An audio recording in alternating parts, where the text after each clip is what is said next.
Hello, welcome KahindoTech. In this video, I'll show you to change your name on Grubhub. But before I begin, I would like to let you know that this video is brought to you by Amazon Prime. If you shop on Amazon, you can save a lot of money by getting Amazon Prime subscription.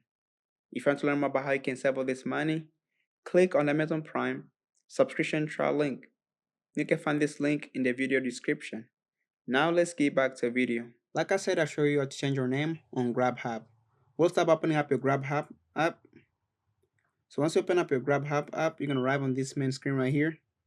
Look on the bottom right hand corner, we're going to see your account. So make sure to tap on your account. Then you're going to arrive on this main screen right here. As you arrive here on settings, look on where it says your name on the upper, where it says name right there. So make sure to tap on name right there. Then you can be able to change your name.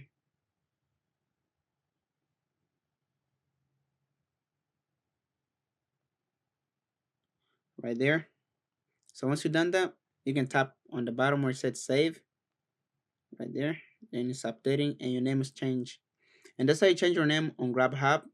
If you have like any other questions, leave them in the comment section below. Don't forget to check out the Amazon Prime subscription trial. You can find them in my video description. And thank you for watching.